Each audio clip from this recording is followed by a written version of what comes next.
இப்போ நம்ம பார்க்க போகிறது வெஜிடபிள் சாண்ட்விச். ப்ரெட்டை வச்சு வெஜிடபிள் சாண்ட்விச் எப்படி பண்ணலான்னு பார்க்கலாம். அதுக்கு வந்து நான் வந்து எல்லோ கேப்சிகம், ரெட் கேப்சிகம், அதாவது குடமிளகா வந்து ரெண்டுமே பாதி பாதி எடுத்திருக்கேன்.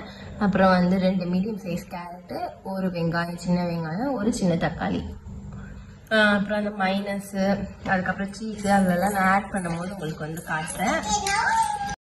ஒரு கடாயில் கொஞ்சமாக வந்து எண்ணெய் ஊற்றி, எண்ணெய் காஞ்சோடனே வந்து 1 டேபிள் ஸ்பூன் நெய் வந்து அதில் ஆட் பண்ணிக்கோங்க. ரெண்டுமே வந்து நல்லா காஞ்சோடனே வந்து நம்ம வச்சுருக்க வெங்காயம் வதக்கிறதுக்கு வந்து கொஞ்சம் உப்பு ஆட் பண்ணிக்கோங்க.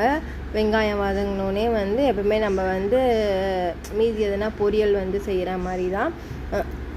வெங்காயம் வதங்கினோடனே வந்து தக்காளி வதங்கினோடனே வந்து கேரட்டுக்கு அப்புறமா வந்து 2 கலர் வந்து கேப்சிகம், அதாவது குடமிளகா, அதை வந்து நீங்கள் வந்து வதக்கிக்கோங்க. வதக்கிட்டோடனே வந்து உப்பு வந்து எந்த லெவலில் இருக்குதுன்னு வந்து உங்களுக்கு ஏற்ற மாதிரி வந்து நீங்கள் டேஸ்ட் பண்ணி வந்து பார்த்துக்கோங்க. அதுக்கப்புறமா வந்து காரத்துக்கு வந்து மிளகு வந்து ஆட் பண்ணிக்கோங்க. இதில் வந்து நீங்கள் வந்து அதாவது சில்லி ஃப்ளேக்ஸ், அதாவது காஞ்ச மிளகா வந்து அரைச்சியும் வந்து நீங்கள் வந்து கொஞ்சம் ஆட் பண்ணிக்கலாம். அப்படி வேணான்றவங்க வந்து மிளகு வந்து ஆட் பண்ணிக்கோங்க. இப்போ வந்து ப்ரெட்டு வந்து இது மாதிரி 2 ஸ்லைஸில் வந்து இப்போ வந்து அதோட வந்து நம்ம பேஸ்ட் வந்து ரெடி பண்ணோம். அதுக்காக வந்து மைனஸ், இது வந்து உங்களுக்கு வந்து கடையிலே வந்து விற்கும்.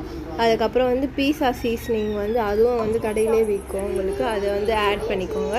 அதுக்கப்புறமா வந்து அதில் வந்து குடமிளகா நம்ம வந்து வதக்கி வச்சுருக்கோம்ல, அதெல்லாம் வந்து ஆட் பண்ணி மேலே வந்து சில்லி ஃப்ளேக்ஸ் வந்து ஆட் பண்ணிக்கோங்க. இதில் வந்து உங்களுக்கு உப்பு கம்மியாக இருந்துச்சுன்னா இதில் கூட நீங்கள் ஆட் பண்ணிக்கலாம். அதுக்கப்புறம் ப்ரெட்டுக்கு மேலே சீஸ்க்கு மேலே வந்து நம்ம வதக்கி வச்சுருக்கதை வந்து ஆட் பண்ணி, அதுக்கு மேலே வந்து சில்லி ஃப்ளேக்ஸு, அப்புறம் வந்து தவாவில் போட்டு ஹீட் பண்ணிவிட்டு அதுக்கப்புறமா அவ்வளோதான், வெஜிடபிள் சாண்ட்விச் ரெடி. இதை வந்து நீங்கள் சாஸோடு சர்வ் பண்ணி சாப்பிட்லாம்.